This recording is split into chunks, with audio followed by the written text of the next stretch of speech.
Let's do this. I am boundaries 101. 101. If I'm telling you how I feel and you make it seem like we're arguing, I'm not telling you how I feel anymore. If I'm telling you how I feel and you make it seem like we're arguing, I'm not telling you how I feel anymore. If I'm telling you how I feel and you make it seem like we're arguing, I'm not telling you how I feel anymore. Okay. I get so confused. What's the point? I don't think I understand anything. What's the point? So my husband used to do this, and we had a breakthrough when I was at my breaking point, and he has changed his behavior. The ones that truly love change. Also, it's all about relationships. I guess it's kind of like they're explaining how boundaries work. It's not about you saying what you feel, but basically what you feel and then telling. So it's an ultimatum. So what's the difference between ultimatum in this sense to boundaries? Is it the same thing? I wonder now. I didn't really think about this as like that. Kaya pinaulit-ulit mo, hirap nyo mag-gets.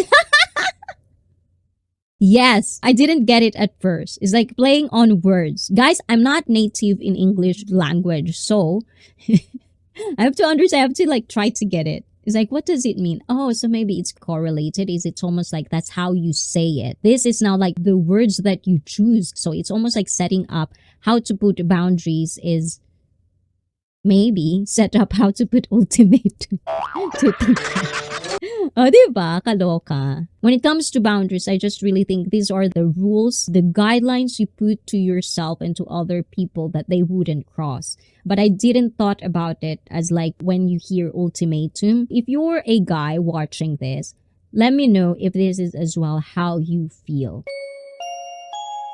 It's very, very popular that a lot of us girls, women, loves to do ultimatum. It's kind of like a stereotypical around guys that I keep hearing is that we love doing that. We women love doing ultimatum. There's a side of guys that I understand, comprehend, empathize what it meant to them is when as a woman you said something, an ultimatum to a guy. It doesn't really matter for a guy if that's what he wants to choose, depending on what kind of ultimatum you gave as a woman. But they would choose the one that they know would hurt you and piss you off just because that's what it is. But it doesn't mean that's what they really want to pick. So if you're a woman and you want to give an ultimatum, be prepared that he might choose the other one. You know what I'm saying? So don't do that. In a sense, it's not about being right or being wrong. It's just about understanding that man works like that mentally and they don't really like ultimatums. So at least for a woman who wants to have a good partner, I kind of want to understand that. And now that I do, I don't do that. I just don't do that. No, I don't approach it this way. I love engaging in my problems and addressing my issues. I feel like people who avoid problems and not confronting them are making yourselves weaker. Okay, we're gonna explore that. For me, I see it. We do have problems. Every one of us. We can create one if you want. If you don't want problem right now, create one in your head. You're gonna have a problem. But don't do that. We have problems. When you engage on those problems, the question is for me, and this is my opinion. Yeah. Is it something that I could do and fix my own issues without affecting other people? And I think this comes down to me being also half Japanese. I don't like bothering people. It doesn't matter if you're a family or a close friend or a stranger. It just doesn't work right in my head. So for me, having conflicts and confrontation, it depends on what kind of outcome I want it to be. Now, if I don't like you and you're doing something behind my back, well, expect that I would confront you. But if it's something so petty for me, like super petty, that I feel like if I do have a conflict with you and confront you, it's for me, it's a waste of time, then I won't do it. Why would I do it? Why would I put and exert an effort on something that is not worth my time, in my own opinion?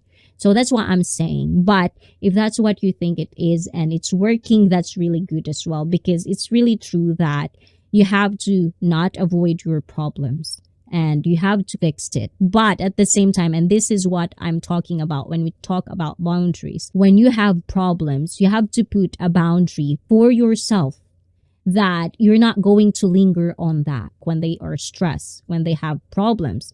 They want to fix it so bad that they would linger on it for the whole day.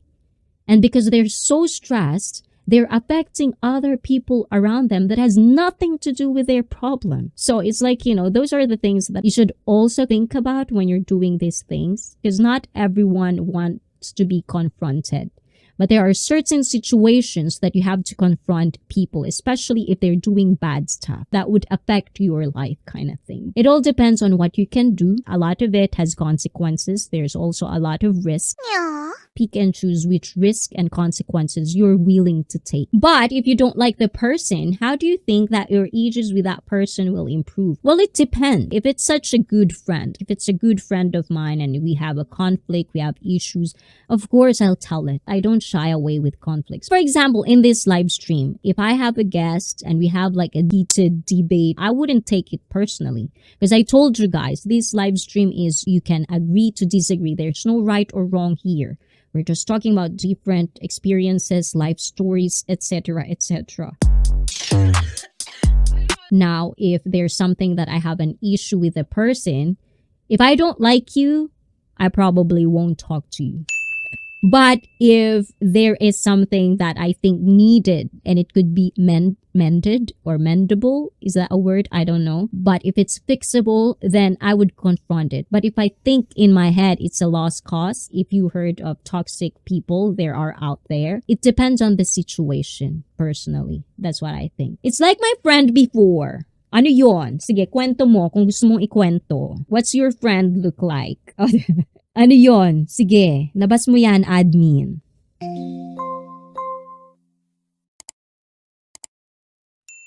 Let's see. Yes, and friends as well, especially with friends. When it comes to friendship, I don't know if you're a type of person that when you become super close to a certain person, then you're basically more invested on a friend than on a partner or anything like that. What if, according to the other person's opinion, you're that one who's causing problems and you're the one who's making everything worse? If that's the other person's mentality, it's about you having self-awareness to yourself. If you yourself think that you actually did bad and you want to know, you're a type of person like, okay, let's hear it out, then you're going to give it time. For me, that's what I do. So why am I bad to you? Why am I these things to you? That's what I do personally. If he or she couldn't prove anything that I've done is wrong, and I would ask this to people, sometimes normal people that has nothing to do with it. I'm going to ask these questions. And if they think that the other person is right and I'm wrong, I would gladly accept that I was wrong. But that's where self-awareness and being delusional comes into place. Because as much as who is right and who is wrong, if these two people in conflict doesn't know themselves and one is delusional, then it's a lost cause.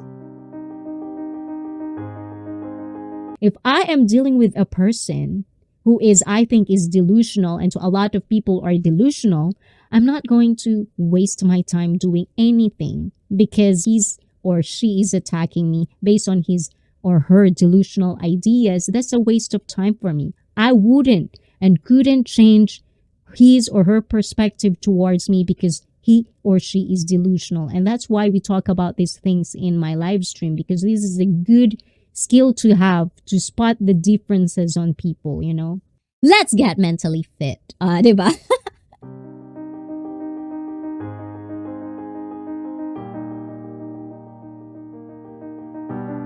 With that being said, I actually did share this one to our panels. I was watching Martin Short. I think he was Jimmy Kimmel Late Show, and I'm a fan of Martin Short. They talk about Jelly Roll, and I was like thinking, who's Jelly Roll? So I searched on him, and then I found this song. And for whatever reason, I always say the word lost cause. If I'm going to say this, I've talked about the word lost cause a lot in my channel or whenever I go to other streams. And I always say, I don't feel like wanting to talk to a lost cause. But this song makes me feel so ashamed, knowing that there is no lost cause. Nobody is a lost cause. It's just a matter of we ourselves, or like you watching right now. If you believe that you're a lost cause, then be it. But for me now, I wanted to change my mind. There's no lost cause. So if you're watching this and if you're struggling, or I don't know what's going on with you, there are people out there who wants to help, but you have to let them in. So with guys in my panel, I want to hear your thoughts and I want you to react with me while listening to the lyrics of this song. And what does it meant for you and your thoughts about it being a man of the society we live in. So without further ado, di ba? Parang ako yung kinakabahan. Ayoko umiyak. Charot. Anyways, 1, 2, 3. how will you process that? Because it did really hit me hard. So I want to know, you guys, like, how do you feel when you hear that song? And as a man of the society, what does it mean for you in particular and life? Well, when I heard that song, I think this song could resonate to just about anyone and everyone. I think someone's been at a time in their life where they've felt the lowest. They've felt like there's no getting up, no seeing the light at the end of the tunnel. And that, I mean, even me over my journey, I've been in that position where I've felt that, and that there are some times you think to yourself, it's easy to not go on, and sometimes it takes an epiphany or to get to your lowest point, as low as you can go before you can start to rise. Or it can just take one person to reach out, to believe in you, to help you and get back and see the light. And it's a process that takes, it's a very slow process, but it's a process that you got to take slowly to get yourself back up there, to climb that ladder, of the bad lifestyle. That could be drinking, that could be drugs, if you're going to go down that path, that could be suicidal thoughts or anything like that. You might have lost someone or something like that, and you just feel like the world is sort of collapsing in and around. So it does take a while. And I think if you're in that position and you're definitely feeling like that, whether you're a man or a woman, there's nothing to be ashamed of. The worst thing you can do is keep it to yourself. You have to reach out to somebody, and we've all got someone that we can trust who's one of our great friends. Sometimes it's not always easy to reach out to a family member when you're going through something like that. So that's where you must have that one friend, and you must be willing and strong enough and believe in that one friend that you can share. Don't think that that person is going to look badly on you or down on you. They're going to be if they're one of your friends, your close friends, they're going to be there for you. They're going to try and lift you back up and put their their arm around you to walk with you through the process. I knew this person. I won't say who it is.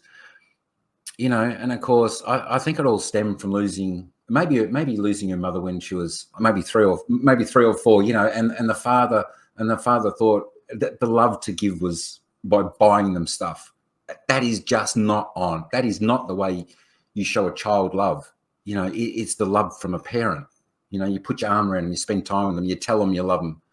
It's not through buying stuff, for them and go, there you go, now go over there and spending time. And this person was going okay. It was going okay. And then just hit the rails so bad. We got into the drugs and the robberies and all that type of stuff, and got to the lowest point, and then sort of went into rehab a little bit, and then sort of get up, and then come back out and just faltered. And this person, they had help around them, but if you're down yourself, you have to.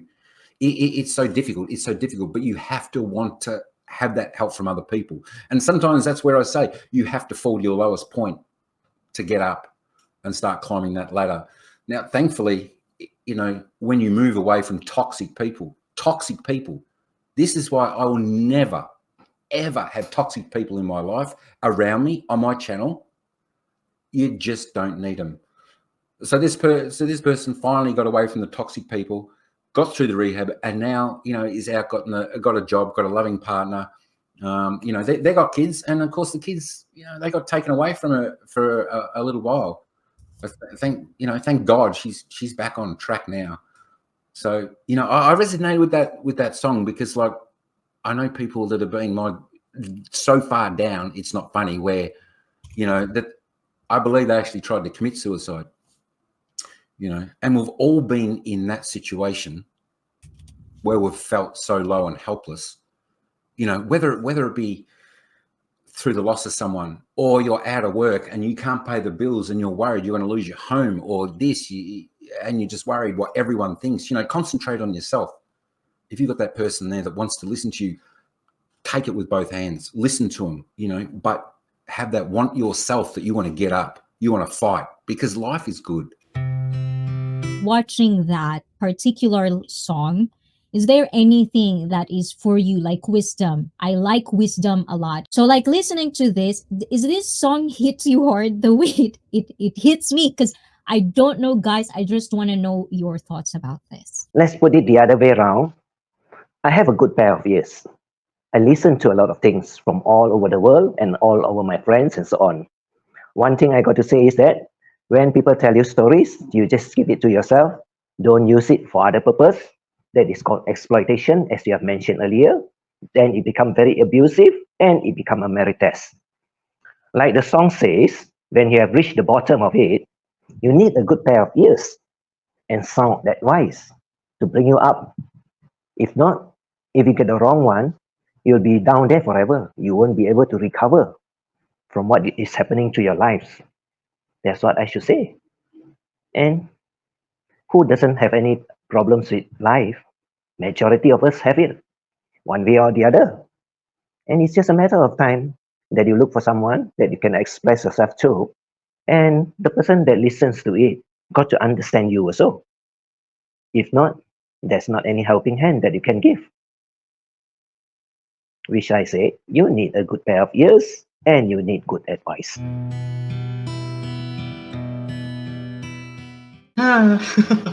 That's what hits me really hard. You know, but that person, I think he thinks that he's really lost. He don't know what to do with his life. He don't know, he don't know where he's going. And you know what? Being in that situation, actually, I've been in that situation before. 7 years ago, I think. Yeah, so I'm so damaged beyond repair. Life has shattered my hopes and dreams. You know what, guys? Those thoughts will destroy you. You know, if you admit those things, if you take it, and if you know, admit it, that is really happening into your life, and if you put it in your mind, it will manifest, it will happen. So be careful on what you put in your mind, because it will, whatever is in your mind, it can make you, it can break you. So be mindful with that. And yeah, just like what ET and Mike have said earlier, look for someone, or be surrounded with people who will lift you up, who will push you to move forward. And if you think you need help, admit it. Sometimes that's the problem with us. We don't like admitting that we're weak. You know, we don't like admitting that we need help, and that's really sad. That's really sad. Sometimes help is just around the corner. We just have to look for them and ask them, especially those people we trust, and you know, will help you to be better. So yeah, it makes me sad, that song. I see. Why is that? Be with me, guys. Be with me. No, because this, before I continue, this really hits me hard because I was so proud. Like, I'm gonna be like, I'm not gonna be charitable with all these lost causes because it's a waste of time. Like if people doesn't want to listen, but I think I was so short-sighted and I was just so embarrassed that I even used that word. But for a thing, it's like I just wanted to kind of like reach out. And it does really hit me hard. I'm trying to keep it That's together. fine. Now, I just want to say something. What as one of the males on this panel, folks, let me strongly guide you that, you know, when you're saying a lot of people think asking for help is a weakness, it's not. It's a strength. It's a strength. I agree, exactly. Because it takes It a lot of takes courage courage. to admit Mhm. that you are in something, you are going through with something. Absolutely. Yes. And maybe it's more of like, I've seen a lot of these people on YouTube and they're very misunderstood. And I don't know if I'm just being emotional or anything, but it's just it's just really hard, you know. So just love people, just really love, you know. Becoming, hold on, guys, please do my thing. Well, I'm very very emotional right now. that's okay, IC. Take a moment. Look, before people judge other people, we need to put ourselves in their situation and try and understand it. It's like when you're walking down the street, you see a homeless person. You know, I always think to myself, what if that was me? You know, how would you feel?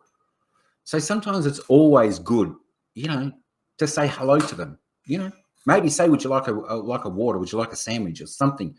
See them. If not, just talk to them and say hello. They're a person, you know. I guess unless you've been in the situation, it's hard to really understand and grasp, you know, the gravity, you know, of how it can be, how it can feel. I think give people a chance that are like that, like Icy said, that are misunderstood. Give them a chance. Just put yourself in their place just for a moment, because we don't know the circumstances they've been through in life, their story, their journey, what's led them to why they're like that. You know, it could have been serious. You know, as I said before, we've all got opinions. We've just got to be careful sometimes how we say those opinions, whether it be here in life on the street, in the home, or on social media. We still have to be careful, because you just never know. And the wrong thing said to the wrong person could just tip them over the side, and you may be responsible for what you said. I So see. My ear are very ticklish, you know, now. What are you doing to my ears? that could be bored tickling your ears. Actually, when I was starting to like be very, very like emotional, it's like, god damn it! It's like I cannot. When I was editing it, I was okay, but I'm very, very emotional. Like, for what? Do you know the song Adele by Adele? Someone Like You. It's like I'm in a very, very happy relationship, but every time I hear that song, it's like, why does that song hurt me so much? I'm not even heartbroken. And for whatever, I always find it that, you know, like as I get to mature, I actually feel the vibe. I don't know, but I explain it in a way where I can feel people's aura in a way. Like I'm very sensitive about it. And when I feel like someone is struggling and he or she just doesn't know how to express themselves because they don't know that. It's either because they're mentally challenged, they're autistic, they're in the spectrum, or they're just low IQ. You know, there are people that are weak minded out there. And for me to just see it in front of me, and some of them are my friends, it really did hit me hard. And it's just like, I don't know, I'm not usually the emotional, but today, you know, like, well, I don't know. Maybe tomorrow is my period. And now I'm so worried that I'm going to be next in ET's story. But don't read too much about this, guys. I am explaining my truth. You know, I'm the type of person, people say I'm cold, like I don't care. But my heart goes to people who are struggling. Really, like from the bottom of my heart, guys, just kind of like ask for help and be open about it. Be open and be matured Mm. about it. That's all I can say. And that's why I don't drink. Because this what happened. I see. Cheers. Yeah, Cheers. I Yes. just what is it? Oh, yeah, no more drinking na. Till next year. Look what Puts and Boots says. Icy doesn't remember drinking straight from the bottle. Yeah, I think this is the first time I saw Icy drinking from the bottle. I'm just happy because it's like, you know, You guys are the best, I swear to God. And don't make me emotional, E.T. Stop it, E.T. Stop looking at me like that. What? I'm just thinking, what am I going to say about ICEE? What story am I going to tell the world about her? My gosh. Oh, it is gonna make maritas of you, IC. Stop it, please. Ayan. No, I think I'm You know going to what? say, ICEE get drunk over a bottle. That's it. Exactly. It's for What's fun. funny? Nothing serious. I'm just Always being cheers.